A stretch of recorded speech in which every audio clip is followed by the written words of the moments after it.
Hello, LTR SBG team fans and Middle Earth hobbyists. We are here with our newest army review. And Jason, why don't you go and tell the audience what army we're covering today?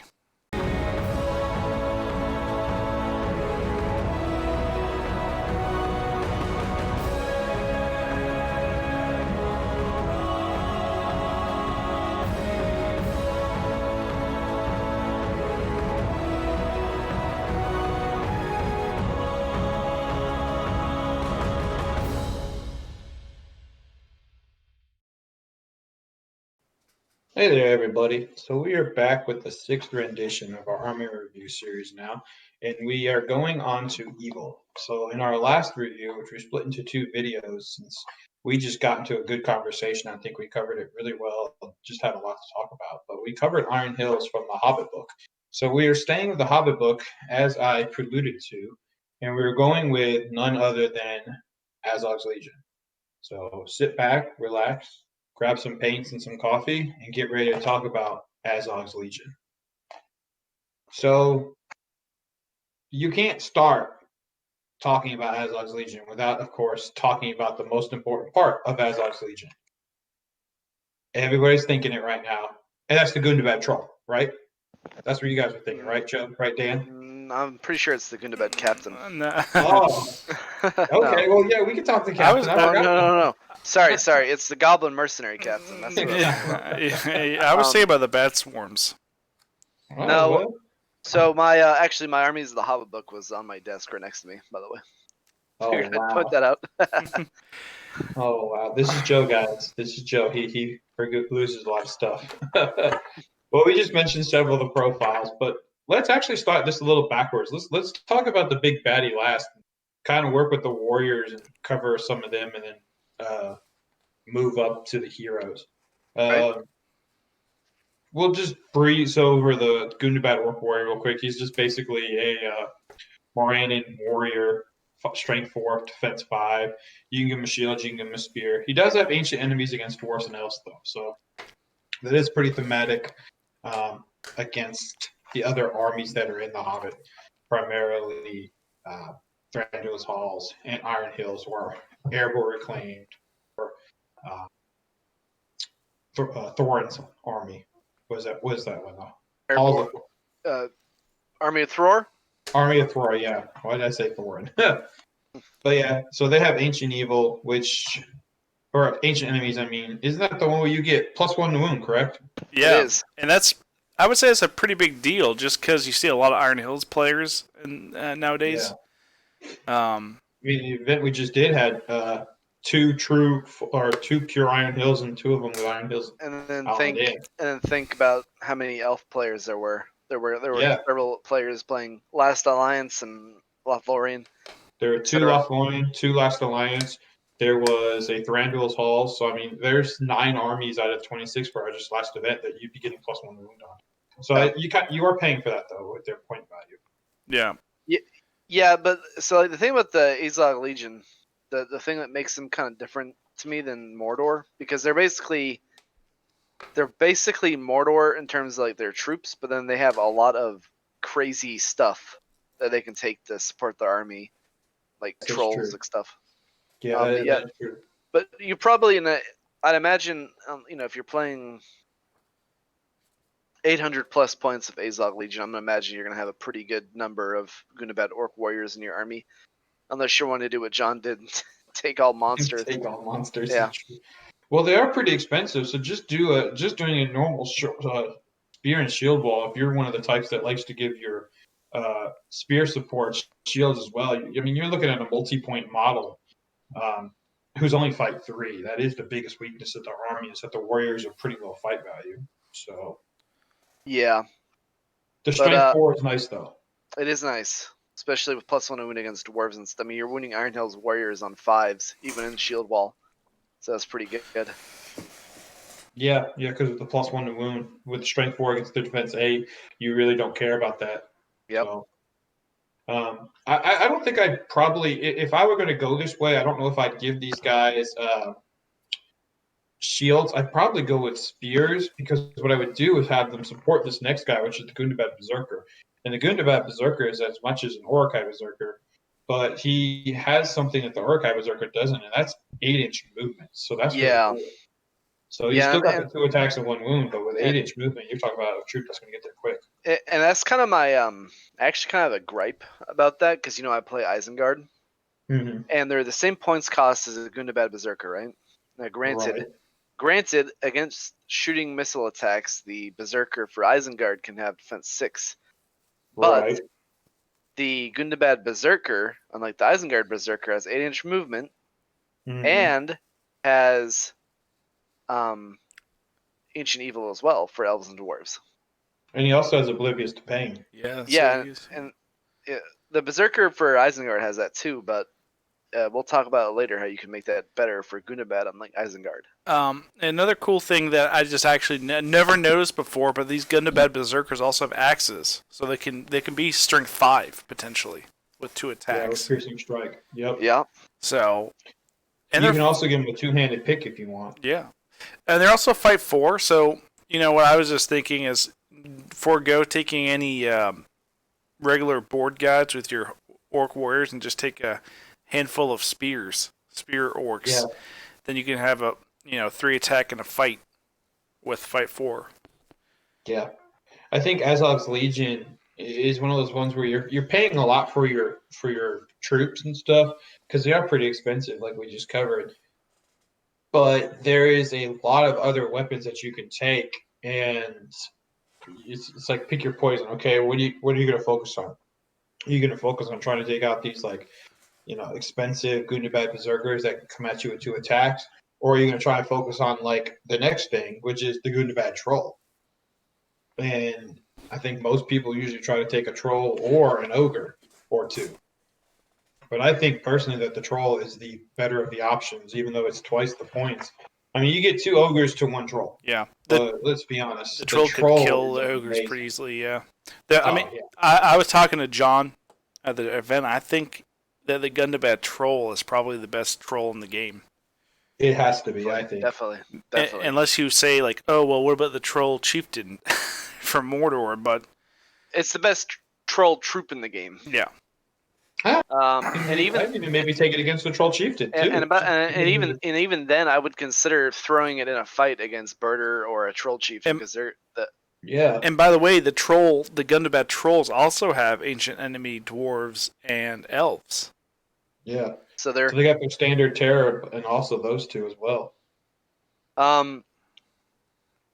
Yeah, every time. So Jason's dabbled around playing this army. We've had a few practice games where he played Gundabad, and the troll. So also one thing to know about a Gundabad Troll is it's the exact. I think it's the same points as. Don't quote me on this because I don't have my army's Lord of the Rings in front of me. I think a Mordor Troll is 100. Yeah, it is. Okay, so that's pretty good. I mean, because I'm like, this guy has 4 wounds. The Gundabad Troll. Yeah, the regular one's only 3. So I guess you're paying those extra points for the extra wound and the crushing club. Yeah, you get one of the. That's one of the things we have in Koya as a war gears. It comes with a heavy army, so it's defense 8. Is the Mordor Troll defense 8? Yes. Okay. 7. I thought so. No, he's 7. You're right. It's 7. Yeah, the Mordor Troll Chieftain's defense 8. But yeah, so you're paying 20 points more, like Joe was saying. So you get armor, so he's going to be defense 8, and there's not a lot of things that can, poke holes in defense 8. Even defense 3 troops are wounding on 6s by 4s. So the other thing that you're getting is the choice of either a massive crushing club or a pair of scythe gauntlets. And honestly, if you don't take the crushing club, you're probably just playing for a theme by taking the scythe gauntlets. But if you're wanting to play for true competitiveness, I don't see why you would ever take a troll without the crushing club.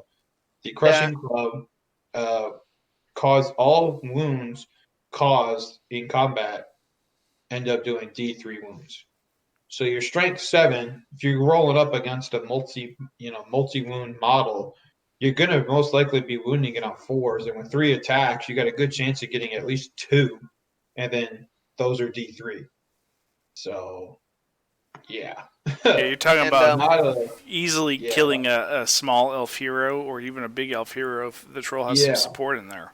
and kind of going back to what we're talking about, how this is the best troll in the game. You can one turn kill Pretty a much any Mordor hero. troll. You can one turn kill a Mordor troll by just doing one wound to it. Yeah. So Yeah. I mean, yeah, the crushing club is scary. I think every time because I have versed a Gundabad troll at Nova, and I versed yours in practice games, Jason. And now, granted, since magic has quote unquote been nerfed in terms of transfixing and stuff, and that's one thing about this army is so you got a lot of threats in it. So am I gonna try and take out your big hero? Am I gonna try and control your troops? And then I got to worry about this hero killing Gundabad troll who can also clear waves through ranks of my troops pretty easily. Yeah. And that's the other thing is the fact that it can do that. So we'll touch on it real quick. The crushing club also, if it fails to wound, is somehow a model that is targeted with the crushing club survives. It's knocked prone. So if you somehow go in and do like me and roll nothing but ones to wound, you still got a chance. You still got a chance of knocking it prone. It's a 3-up, so you got a 66% chance. So I would roll 3 1s and then roll the 6 after that to make you prone. Yeah. Well, and on that note, you could also take out somebody's big piece, like for example, the Iron Hills Chariot, really easily with this guy. Yeah, because he can strike the chariot, and he's going to be doing D3 wounds to the chariot. He's wounding the chariot on 5s. Yeah, he's winning on 5s, and I guess as a dwarf, does he get +1 to wound against it? Because it's a dwarf chariot. Oh. So he's winning on 4s. Well, hold on. Look, I'm going to shoot back. So the chariot's defense 8. And thematically, it would make sense because in the Battle of 5 armies, the ogres and the trolls are the ones that take out those chariots. Yeah, I would say yes as a TO because it says Iron Hills Chariot, and then the keywords are dwarf, Iron Hills, and warrior, which is that's why the Iron Hills Chariot, when it doesn't march, only gets 3 because it's considered to be foot as well. And this guy would also fight this great beast very well. Yeah. We saw so many of the tournament. Yeah, there were a lot of great beasts. Several armies had them. So the other war band. Sorry to interrupt. Oh, you're good. I can see the Gundabad troll not just taking down great beasts, but also a Moomok. I can see him one turning a Moomok. Oh yeah. He can do a lot of damage. I really think it. So, like we were just saying, this is why I don't think you would take the other warrior option, which is the Scything Gauntlets, and that's just a +1 to wound on its strikes. So, I mean, you can combo that with the ancient enemies of dwarfs and elves for +2, but I don't ever see that being as scary as a potential to deal 9 wounds in a turn. Yeah. I just don't. No, I agree. Totally agree. Because you have 3. Because you got to think the Gundabad Troll only does have 3 attacks, which is good, right? But he doesn't get like the cavalry charge, so he's not buffing up to 4. No monstrous charge or anything like that. And even if you whiff 2 of your attacks and still do a wound to with one of the attacks, you're still probably at least doing a minimum of 2 wounds. Yeah, you got a good potential to get 2 of them, if not 3 of them. Still. Yeah. So, yeah, I think the crushing club is probably the best option there. What's the Balrog zones? Is it 10 or 20? I think it's 10. I think you're right. I think it is 10. So you could. It's 10. Can you imagine throwing that against the Balrog and doing 9 wounds? Well, you could also put and the cool thing with that is you put like two of the trolls against the Balrog and like Azog. I honestly wouldn't put a troll against the Balrog without like a hero support. Oh yeah, I think I totally agree. Because you could strike up. Get the strike. Yeah. Yeah. But I mean, yeah. So that's the Gundabad troll, y'all. I definitely think he's definitely the biggest piece in the game when it comes to trolls. He's huge.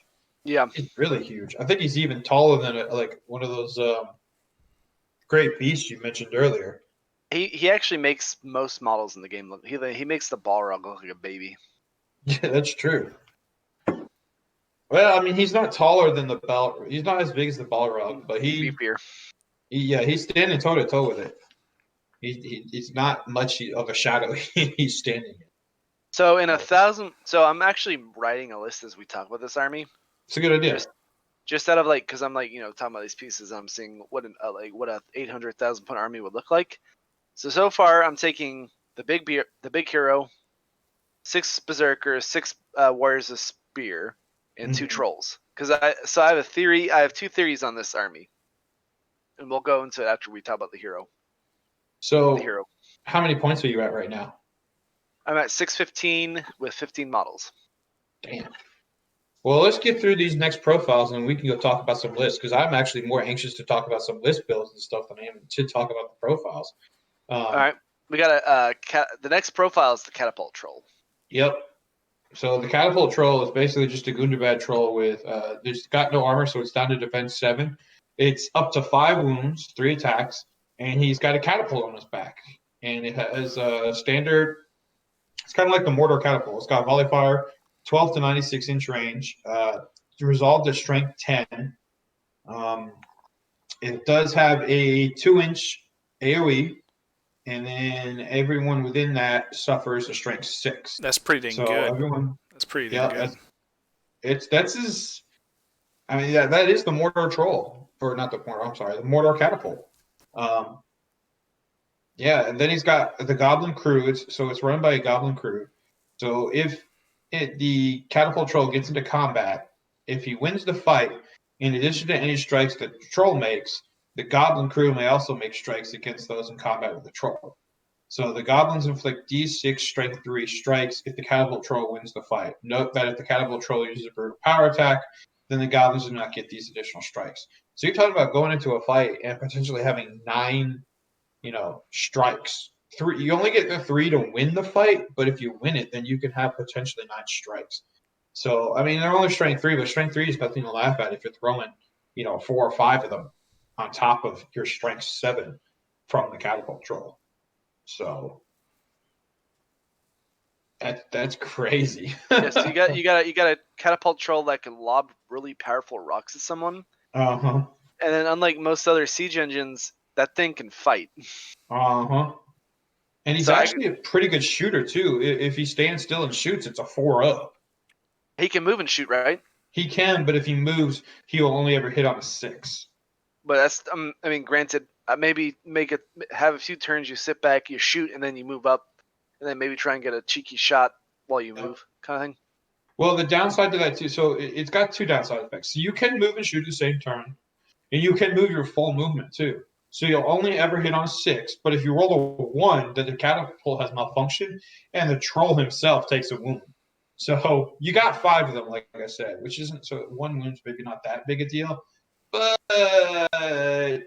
still, this is a big piece. This is a very expensive piece. This is the equivalent to 3 ogres. I would say if I was to take this thing, so there is no model available for it. Anyone listening? Nope. That's the biggest problem. So you'd have to convert one, or you'd have to get someone to make you one. And then the second thing is, I probably wouldn't take this piece unless I was playing a 1,000-point event. I agree. I would. And he is classified as a large siege engine too, so let's not let that go away. So if he does take a hit from another one, he wouldn't be insta killed from another siege weapon. He would just be half wounded. He would be half wounded. I guess you round up for that, yeah. Yeah, you round up. So, I mean, but that's big because normally some of the smaller ones out there, some of the smaller things like a bolt thrower, for example, from Minas Tirith, that's a small siege engine. So one shot would destroy you can hit the bolt thrower itself, and you could destroy it with this catapult troll. Did you talk about the metal gauntlets? I did not. I was getting ready to, but go for it, Joe. So the Catapult Troll has metal gauntlets. Catapult Troll never counts as being unarmed. Furthermore, count their strength as 10 when rolling distance with a hurl brutal power attack. Yikes!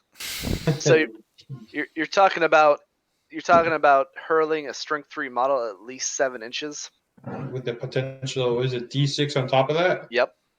So 13 inches. So I mean, so most heroes in the game are strength 4.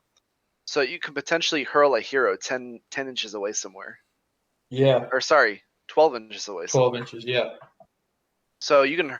So I can see this piece being really, like I said, 1,000 points. I would take it. I would actually consider it 800. Yeah, I Like was just playtesting it and see how it does. I was saying the same thing. Just because with the new quote unquote meta of siege weapons, you don't really have any other shooting options to speak of with Azog's Legion. So No, that is his biggest weakness. yeah, having that ability to make somebody come to you, like we talked about with Iron Hills, is definitely something to think about. Yeah, I even mean, even my feared Iron Hills Thranduil's Hall's army, quote unquote feared. Even my Rohan, I probably wouldn't want to sit back and shoot too long at this army, because when yeah. I versed John Beely, when I versed his Azog hunters with my Rohan, and the Pass of the Dead tournament, I deployed back. It was Lords of Battle. I deployed back and was just shot at him, like without any kind of. I was like, well, he has one. Yeah, he has one bow. If he had this thing in his army, I'd consider marching up and meeting him in combat, because I'm not sure if I want half my army to get dismounted with a few shots. I mean, it only takes one lucky shot. Yep. You got a 50% chance of hitting, and Yep. then you got a 16% chance of getting that 6 on the scatter. And now it is a 6-inch scatter because it's not accurate or anything like that, like the Iron Hills Ballista. But you never know.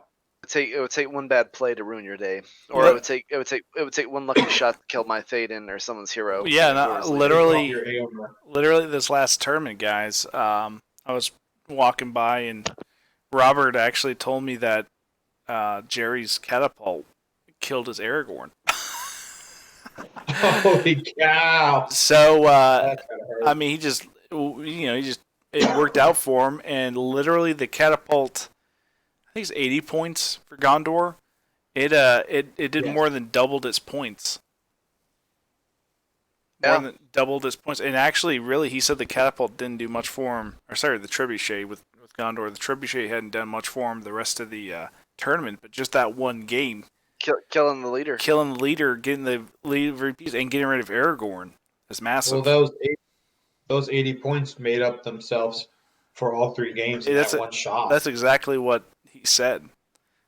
It was worth. So I mean, that's all it takes. And again, like you said, this thing's no slouch in combat. So even Yeah. if you have an army like yours, Joe, where you're talking like Rohan, okay, you're gonna come at me. All right, come at me, bro. Yeah, so I was about to say, because if you, it also depends on the scenario. So if you're playing Lords of Battle, and so let's just say I was playing Gundabad and I was versing my own Rohan. If I was playing Lords of Battle, I'd consider deploying my entire Gundabad army in the back, and just lobbing rocks at them all day. But all right, you gotta come to me. You gotta come to me, and then as soon as they get in, use your 8-inch moving berserkers, use your mounted heroes to get right in their face. Yeah. So then next turn, I might not get that charge off. So the only other thing that I'll say about this catapult troll is, again, you've lost 1 point of defense. You've also lost 1 point of fight value. This is only fight value 6 as opposed to fight value 7 for the original Gundabad troll. But still, that's nothing to laugh at. I mean, yeah, it can. You're out fighting every troop. It can crush, like a lot of the smaller fight 5 heroes that can't strike. I can see this thing taking them out pretty easily. Even heroes like that can strike and they just don't roll that 6 to win. Yep. I can see that. I can see that ruining their day, especially if you hurl them 12 inches away somewhere. I'm seeing this guy's a really good hurler now, to be honest. The catapult troll may still fire in the same turn that has moved, even if this is up to its full move value. I heard that before, but you just think about that. That's a lot of mobility. Yeah. Yeah. So we're talking, because we were just talking about the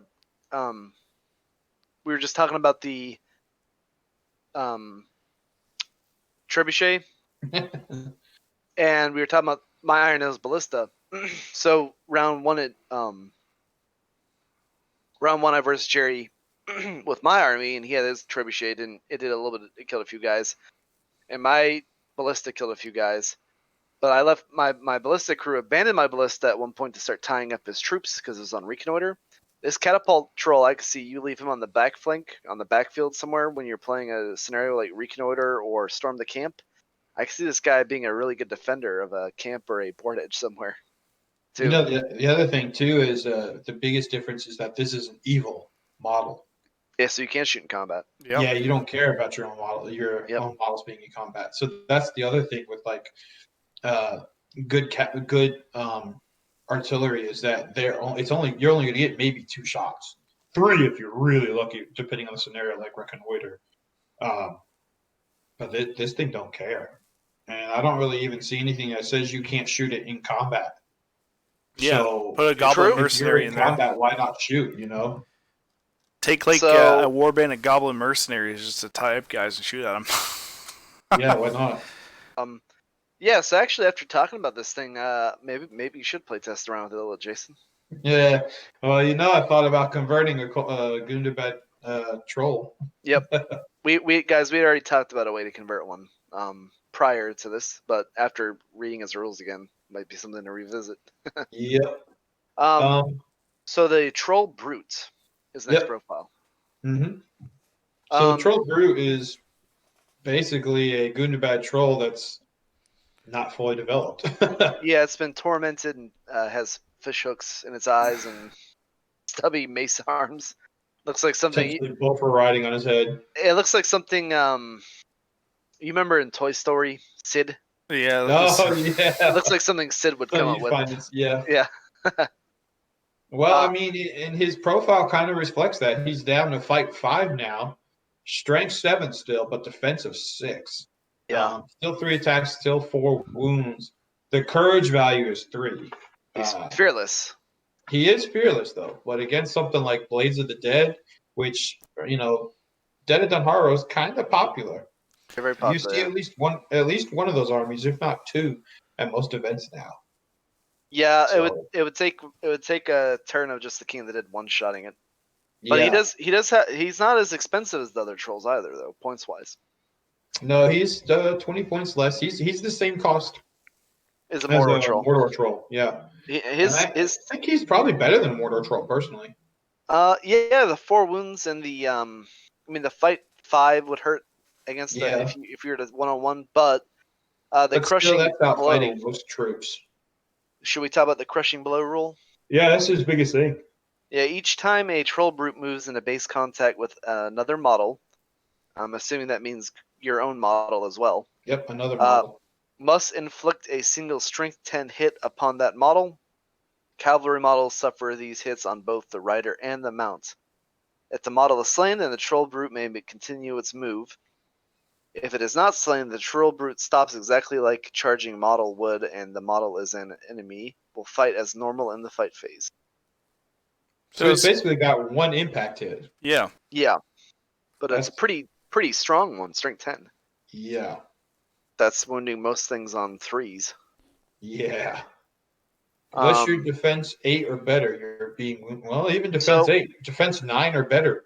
So as I'm building this list, I have 2 Gundabad Trolls. I might go ahead and put in. I'm just gonna put another. I'm gonna put another hero real quick, and I'm gonna make a 1,000-point army, and I'm going to take a Troll Brute because I think they would be fun. Now you just have to shell out $150 for one. So now I'm at 765, and we haven't talked about the Ogres yet, but I'll throw one in this list as well. Actually, a box comes with 2 of them, right? So I'll put in 2. Well, we can cover the Ogres real quick since we're on them. I'm at 85. So the Ogres are half the points of the Gundabad Trolls, like we said. Yep. And the one thing, I think the biggest thing about the Ogres, so we'll hit the stat line. They're fight 5, just like the Troll Group. 1 strength less, 1 defense less. So they're strength 6, defense 5, 3 attack, 3 wound, courage 3. They have clubs for war gear and their terror. But the biggest thing about them, and this is where if you're thinking about making a list, they move 8 inches too. They move 8 inches, yep. Exactly. So that can be really, really big. Yeah, they're pretty much a little mini version of the Dweller in the Dark. Yep. Minus the fight 8 and all that mess. But they have a special rule called Relentless Advance. When an ogre charges into combat, they can pass through friendly orc Goblin, and Bat models when they move, and each model that they pass suffers a Strength 3 hit. A model then ends their move on, it's automatically removed as a casualty. A model with this special rule cannot be compelled, commanded, or over a friendly model if it is forced to charge as part of the magic spell. So that's pretty good if you're parking these guys behind a because their defense 5 would leave them open for like shooting attacks, like elf bows or whatever. So I can see maybe having some goblin mercenaries or something in front of these guys for in the ways, and then as soon as you get the charge range, you can just run them right through them. Charge them with your 8-inch movement. Pretty good rule. It's good. It's good if, especially if you're fighting in a bottleneck and your big monsters get stuck behind your battle line. You're like, you know what? I need to get these guys in the fight, not my Gundabad Warriors or whatever. So you just can run right through your guys. I think we've all had that chance in our gaming careers, or that not chance, but incident, the misfortune. Yeah. The incident, the misfortune of being in a position where it's like, dang, I need to get my hero right there, but I got a wall of my own troops in the way. And then you got to be like, okay, I really need to get priority next turn so I can move my guys out of the way. But even if I get it, my opponent will call heroic movement, so I'll have to counter it. And then I got to move my hero first, but my troops are still in the way. So we're all just like, ah. See, every one of us has probably had that happen in our career. Well, this Gundabad Ogre doesn't care about that. He'll just run his own guys over so you can get it. And So that really, can be kind of a backfiring thing because you're going to potentially kill some of your own troops, but still. so I've talked to like Jordan Moreno, who plays this army a lot. I think I talked to John Bealey about it too. So what's better, an ogre or a troll, a Gundabad troll? And I think the general consensus is that ogres are point wise not as effective in terms of like, because granted you can take 2 for the price of 1, but the Gundabad troll has that much more like fight, strength, defense, etc. But I think that they're still considered pretty good models to take into a list, especially if you're trying, because they are fight 5, so you're gonna be winning against most troops except for elves and stuff. And they have a relatively good strength, so they can crack through a shield wall pretty well. I put a few in my list. The list that I'm building, that I've already built, it's now built. But yeah, that's one of the things about this army is you got a lot of heavy hitting choices in terms of monsters and stuff. I'll say, as someone who's played it a couple times, as Joe alluded to, when it came to building, I had the option to add a few berserkers or add an ogre, and it came down to what did I think was going to be more effective. Well, I personally think that the berserkers are going to probably give me more effectiveness due to the fact that I would get 4 of them at the cost of 1 ogre. However, I decided to go with the ogre because the fear of 1 ogre to me would make my opponent would manipulate my opponent's movement enough that I could take advantage of it. Plus, and in that list as well, I already had 2 trolls. Plus, so, one thing to note is a ogre is a monster, so it can hurl and rend and stuff. So it has the ability to mess with a battle line. Exactly, and that's the other reason that I took it is because at the end of the day, if my opponent is focusing all of his bow shots at that ogre for a turn or 2, then that means he's got less bow shots going at, say, those 4 berserkers. Those 4 berserkers could be gone in the same amount of time, and my opponent wouldn't be able to. They wouldn't even think twice. I think if you were to look on the battlefield and see 4 berserkers or 1 ogre, you're probably going to be more afraid of what that 1 ogre could do to you than the 4 berserkers. So there's 2 more troops in this list that we haven't covered. That's Warbats and Goblin Mercs. Yep. So let's hit the Warbats, and then I think we go ahead and hit the Goblin Mercs and the Goblin Merc Captain at the same time, since they're pretty much the same. Their profiles are almost identical, albeit one has Might, Will, and Fate, obviously.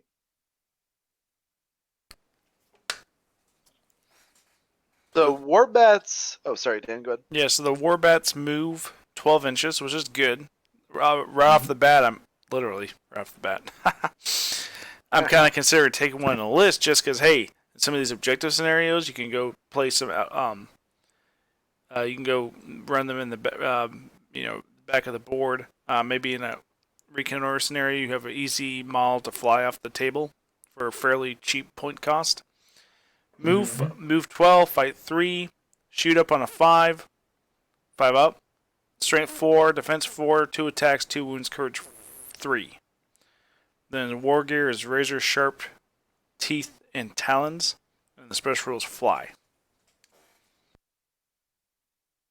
So the piercing talons, when a warbat charges, the defense of the charged model, and any model that is subsequently countercharged, is reduced by 2 against the warbat strikes. So that's pretty good. Yeah, and that's if the warbat charges. So I mean, the warbat's got a pretty big base. I believe it's a 40 millimeter base. So if you charge it against something, now let's be honest. Usually, if you're putting a warbat into combat, you got something else helping it because it's only fight value. But even if it does get countercharged and peeled off, since he charged, he's still getting that -2 to your opponent's defense when he strikes, which is really nice because he's strength 4, so something that's defense 6 he's now winning in a force. Yeah, and especially if you put put a warbat in with countered with Azog or Bulk. I think the warbag really helps Bulk because Azog's already wounding heroes on 3 up. But Bulk doesn't have that ability. But if you put a Gundabad warbat on there with Bulk, then he starts wounding heroes on 3 ups, pretty much. Yeah. Yeah, because Bulk has a 2-handed club with Burly. So he's going to have a much better chance of killing things, which is going to give him his bonus rules that we'll get to here in a little bit when we cover Bulk. But, Dan, why don't you talk about his other special rule, too, Pluck? Yep, his other special rule, Pluck, at the end of the warbat's move, pick an unengaged man-sized or smaller enemy model that has been moved over and roll a d6. On a 4-up, the model suffers a strength 4 hit. If it survives, roll another dice. On a 4-up, the model is knocked to the ground. So that's pretty solid. That's a great way to potentially dismount enemy heroes. Yeah. Especially because you can fly over a battle line.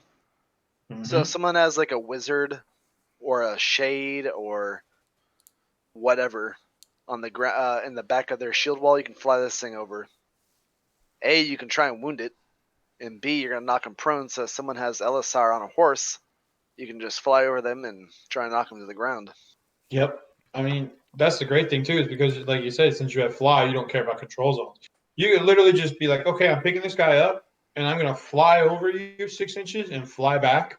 And in the process of doing it, okay, I've now ended my movement, and now I'm going to pluck you. And that's a completely legal move to do because you have moved, and you were therefore using his special ability. I can see that being really good in a lot of different scenarios, especially ones where you're trying to stop a hero from moving as fast. Like if you want to knock a hero to the ground. Yep. So then the next turn, let's just say he already moved. Let's just say next turn you want his guy to move 3 inches instead of 6 or 10 or whatever. You just fly over and do that. So I actually have a story about the Gundabad Bat. When I versed John, the same game when I versed him with Rohan, he had his bat on the corner of a Rohan house. And I was like, well, I don't want him to pluck any of my heroes off their horses. Because I knew in my head, I had to have my heroes mounted to be able to get death, be able to get that charge bonus, all that good stuff. So I literally took Aemir and 5 riders and moved them right next to the Gundabad Bat. So even if the next turn he had priority, I can call a heroic move and charge that thing. Because in my head, that thing could have done a lot of harm to me in terms of plucking a hero. So, and in terms of what I'm saying is, in terms of a tactic thing, he made me divert probably 200 plus points into trying to stop his 25 point model. So in terms of a strategy thing, it works out really well. Yeah, so I mean, that was a situation where Joe was playing Lords of Battle, like you mentioned earlier. So if he kills it, he's going to get 2 wounds. But if you're the guy controlling the warbat, why wouldn't you give up 2 points to your opponent to maneuver and manipulate. That was an 835-point event. So, like Joe said, he used Aomer and 5 Royal Guard. Well, that is about 200 points. So to move almost just shy of a quarter of your opponent's models for a 25-point model, why not? Because that means your opponent is therefore playing 175 points down on another portion of the board. And it's a great tactic to use. So, And to clarify to anyone listening, it might not. So like, I might have overthought its ability. I might have given it too much credit, but I just didn't want to risk any of my heroes being dismounted by it. Well, let's look at it this way, Joe. I don't think you overthought it. I think maybe if you were being conservative, you might have overthought it because it is a 4+. So it says on a 4+, after you move over, it suffers a strength 4. So you've only got a 50% chance of you taking the strength 4 hit. It's the same as shooting with the catapult troll. But it does say if it survives. So if you're flying over a hero and you're going against a hero, most heroes have 2 wounds. So even if you inflict 1 wound, most heroes have 2 wounds or better. Yeah. So even if you inflict 1 wound and they fail their 1 fate, we'll just say it's like a gambling that's got 1 fate, 2 wounds. So you take the wound, you fail your fate. Well, okay, you're at 1 wound, but he's still alive. So you roll a d6 again. And then on 4+, you're knocked to the ground. Well, that's really powerful because if you do that against a hero, do it against an Imrahil, do it against a Thranduil, do that against Dane. Okay, now they're going to be knocked to the ground. So you're taking away a 15-point armored horse. You're taking away a 20-point pig, a 20-point elk. So this 25-point model has made its points up just by taking away your opponent's cav option. And then therefore also taking away their hitting power. Yeah. And also, I would call that a hell of a trade-off. You could pair it with the fact that you can knock a model prone and then charge berserkers or ogres or trolls into them and then get double the strike. So exactly, that was my thing. Knocked to the ground, it's prone. Yeah. And -2 to your defense. That's no joke. I mean, we were just talking about the Gundabad Troll and how much damage he can do to a hero. Imagine if somebody charged the Gundabad Troll in with somebody who's in with a Warbat at -2 to the defense. That's a dead hero. I'll tell you one better, because this would be an even better combo, is an Ogre with a Warbat. Yeah, no, that's true. Ogre is strength 6. So you're talking about an 85-point combo where you could go in there and really wreck some stuff. And that's where you could use that little sneaky where we were talking about earlier with the relentless advance, where it's like, oh, he's sitting behind 2 lines of guys.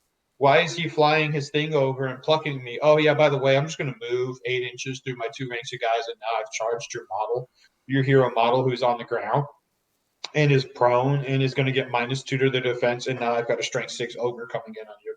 I mean, most heroes are defense 7, we'll say, if we're talking like men heroes, are defense 6 or 7. Yep. And now you've got a strength 6 ogre, and your hero's got -2. That ogre's going to be wounding you on 3s or 4s. 3s. That's a hell of an 85-point combo. Yeah, that's a pretty hard pill to swallow, especially if it got comboed on you.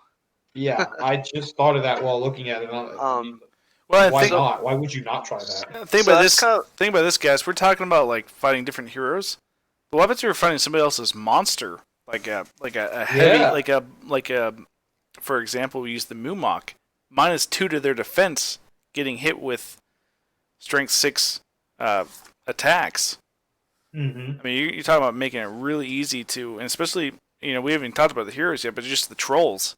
They could easily start wounding a Balrog at -2 to their defense and doing D3 wounds to each wound. That's a stampeding Moomok for sure if he survives. Oh, yeah, because they stampede. If you guys are not familiar, war beasts have a special rule called stampede, and that is whenever they take a wound, they have to do a courage check for every wound they've taken. And if they are to fail, then they could take a full movement under the opponent's direction. And you can use that to run them off the board, which counts as a casualty. Yeah. So I've seen that happen. Well, with that tactic, you could honestly, even if you start stampeding the Moomok towards the board edge, and you're not quite there, you could still say, all right, well, I have 8-inch movement with my Ogre, so I'm going to pursue the Moomok and then fly this Gundabad Bat in again. with the 12-inch Yeah, movement do it again and again. until you just Or knock use them it off to the board. stampede over your opponent's stuff. You Yeah, know? yeah. So I feel like the possibilities are endless, and that's why it's also really cool that we just got these Warbat models out too. So thank you, Forge World, for finally putting those out. They're actually pretty cool looking. I like the way they look. If you want to pay like $100. I'm sure Love Jason. Forge World models. They're just stupidly expensive. I'm sure Jason has 10 of them already. Oh, heck no. No, I don't have a single one. I'm still going to be using the old Bat Swarm models from Warrior. If I actually might have to amend my Azog list I made, the Azog Legion list I made. Yeah, I think a Warbat. I would say a Warbat's almost a must take, honestly. After talking about, because it's kind of like when I started playing Isengard with the Creebane. I started taking Creebane in almost every list because their movement, having their mobility around, and this is, and in terms of like, there's no cav option in this game, and in this other than your heroes being mounted. I mean, you can ally in Azog Hunters, and yes, you have goblins that can spawn on the table anywhere. Yeah. Within the reason or whatever, but having those bats that can fly 12 inches, maybe pluck a hero, then go fly them off on an objective somewhere, that's pretty money to me. So speaking of those goblins, let's go ahead and cover those real quick so we can get to get through these next couple profiles so we can get to the bloody guts of this list. So we're going to kind of combo the Goblin Mercenary and the Goblin Mercenary Captain because they go hand in hand. So the Mercenary is just the cost of a regular, I think it's a regular Mordor Orc. Fight 2, Strength 3, Defense 4, 1 attack, 1 wound. They've got armor, and you get the choice of a sword or a pick. So that's pretty cool because you can do piercing strikes with pick.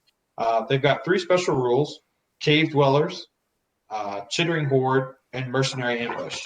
And the Goblin Mercenary Captain also has Cave Dwellers, Chittering Horde, and Mercenary Ambush. So go ahead. I have one thing it says here under the things that Goblin Mercenaries may only ever be in a warband led by mercenary captains. Oh yeah, I was getting to that. Yeah. Oh okay. Oh, my bad. Yeah, you're cool because that's under the mercenary, I believe. Actually. Yeah, it was under the mercenary rule. Oh, yeah, may only. Yep, it's right under their profile. I totally missed that. I thought it was something else. So yeah, you can't take Goblin Mercenaries unless you take a Goblin Mercenary Captain. So the captain it's a typical captain. I think it's a typical actually Orc captain. Strength 4, Defense 5, Fight 3. So yuck. 2 attack, 2 wounds, courage 3. The 2 might, 1 will of 8. It's got sword. It's got heroic march, and then it's got the 3 rules. So Chittering Horde is models with this special rule can support as if they had spears, with the exception that they can only ever support another model with the Chittering Horde special rule. A supporting model does not get the benefit of having a 2-handed weapon that has one. So they basically can spear support without having a spear. That's pretty good, seeing as they're so core in defense. Defense 4, Strength 3, Fight 2. The only way that these guys are going to actually be able to do anything to maybe even make up some of their points is if they can support each other. Otherwise, going one-on-one, they're not really going to be able to do much of anything. Most armies are going to stop them. I think even hobbits are better than them. Yeah, I think it's good. Sure. Well, I mean, think about this. You normally have to pay a point for a spear, so getting it built into your 5-point model is not bad. Yeah, that's true. I mean, you are paying for low fight, low defense, but that is a good benefit. Plus, their Defense 4, which is it's not great, but it's better than a lot of other Horde models that are Defense 3. Yeah, Defense 3, like Goblin Town itself. Yep. Which they can actually be. You can take Goblin Mercenary Captains and Goblin Mercenaries with Goblin Town. There's only 100 of them. Yeah, and Dwalin took him out, I think, with his bare fists. So the Mercenary Ambush special rule is warbands led by a Goblin Mercenary Captain that contains solely Goblin Mercenaries do not have to deploy on the board at the start of the game. Instead, they may be kept in reserve. From turn 2 onwards, the controlling player must test to see if their Goblin Mercenaries have arrived. To do this, the Goblin Mercenary Captain makes a courage test at any point during the control player's move phase. If the test is passed, the controlling player may choose whether or not the Goblin Mercenaries have arrived. If the test has failed, then the opposing player may choose whether or not the Goblin Mercenaries have arrived. Once they have arrived, the controlling player places the warband fully within any eligible terrain piece on the board. Models deployed in this way may not be placed within the control zone of an enemy models. This counts as the Goblin mercenaries movement for that turn. If the entire warband cannot be placed for any reason, such as there is no eligible terrain pieces, then they may arrive as reinforcements from a board edge of the controlling player's choice instead. So, yeah, they just randomly spawn. This unit would be really good for scenarios like storm the camp or reconnoiter or domination or capture control, where you can just drop them somewhere. And then if you're playing reconnoiter, you can drop them at the board edge and then run off the edge of the board. Or storm the camp, you could drop them next to or in the camp of your opponent and have 12 guys fully loaded in their camp. Don't quote me on this, but I believe there was an FAQ that said for reconnoiter that they could only be dropped on your board half. That makes sense. Similar to the Goblin Town Scribe can only call in reinforcements on his side. So don't quote me on it, but I feel like I read that somewhere in one of the FAQs. But he does have March, so your guys can move relatively fast. Somewhat. They only move 5 inches. Yeah, and they have cave dwellers, so they can go over rocky terrain. Was it climb tests and rocky terrain they ignore, right? I think mountain dweller is the one where they ignore rocky terrain. Okay. Cave dwellers, I believe they get to re-roll, or they +1 to climb tests. Okay. Yeah, something like that. That's all the troops for Gundabad. Well, I would actually say that I would probably take a full warband of mercenaries just to buff up my numbers. It's a cheap option. Considering how expensive a lot of the stuff is in this list, I'd consider it. I don't know. I would probably not consider it because 5 of them is 60 points, and that's an ogre. Again, what is more scary to me, an ogre or 12 of those guys? If I'm my opponent, what do I want to face? 12 guys that are, easy to kill, or one ogre? I mean, I think my opponent would rather face. I don't know. It's a difficult question because the ogre can only be tied up by so many guys. But the thing is that the ogre can still hurl stuff, so it could end up doing more damage than you believe, because you can also barge, you can rend. I agree. I think about the mercenary captain being good for objective scenarios. If you're going to go to a tournament. Yeah. I'd you're say just like playing for fun. Yeah. Yeah. Maybe not, but if you're playing a fun list like John Spar had with all those trolls and ogres, and yeah. But if you're thinking truly strategically, like you're speaking of, Joe, yeah, I could see that being useful. Yeah, I just think buffing up, because we've talked about a lot of these point costs, especially for the berserkers, because I would like to take a good amount of berserkers too. But they're expensive. Yeah, so like having those guys to kind of pad your numbers a little bit, kind of like the mortal orcs, just to pad your numbers so you don't get broken after losing like 10 guys. Yeah, that does make sense. Yeah. Well.